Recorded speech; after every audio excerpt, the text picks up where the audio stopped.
Paradiset, det ligner en fest. En rigtig, rigtig fed fest.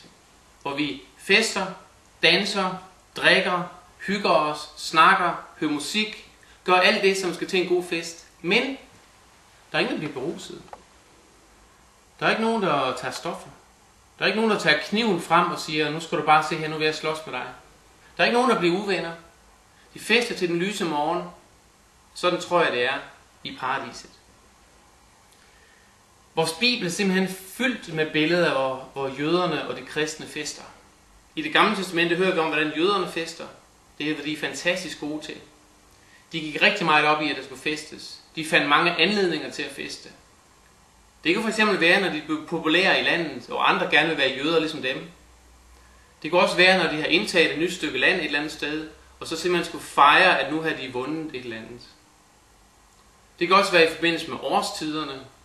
Det kunne være et bryllup. Jøderne gjorde faktisk tit det, hvis de havde råd, så fejrede de en hel uge, når en skulle giftes, eller to skulle giftes.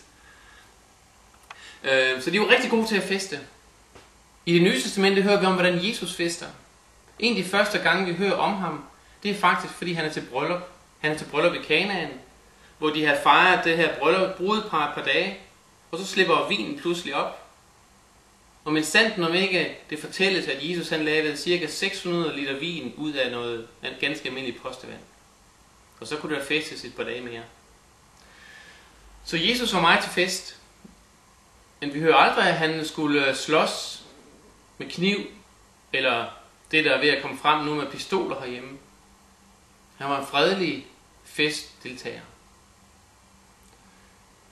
Han fortæller også gerne historier om, hvordan folk fester. Blandt andet fortæller han historien om kongesøns bryllup. Hvordan en konge havde en søn, der skulle giftes. Og den her søn, han skulle have et kæmpestort bryllup, da det nu var kongens søn. Kongen havde på forhånd, lang tid i forvejen, inviteret en hel masse fornemme mennesker. Gode venner. Sønnens venner. Og da så brylluppet var lige forestående, så sendte han sådan en endegyldig indbydelse ud. Han sendte ovenikøbet tjener ud for at fortælle, at nu må I gerne komme. Og så havde de alle sammen ikke tid. Så blev kongen selvfølgelig sur og skuffet. Og tænkte, så skal de slet ikke have lov at være med. Så gider jeg slet ikke have med dem at gøre. Hvis ikke de har tid til min søns bryllup, så kan det også være lige meget. Men, og det er så det vigtige, festen skulle holdes. Så han bad simpelthen sine tjener om at gå ud, længere ud alle mulige steder, og finde nogle mennesker, der kunne tænke sig at feste.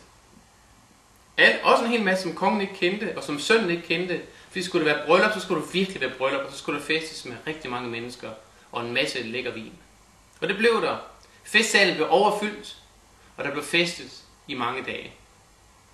Sådan kunne Jesus godt lide at fortælle historier, fordi fest altid er noget, der har optaget os mennesker. Du kan sikkert også godt lide at gå til fest. Måske går du også nogle gange til fest og oplever, hvad der sker, når nogen drikker for meget.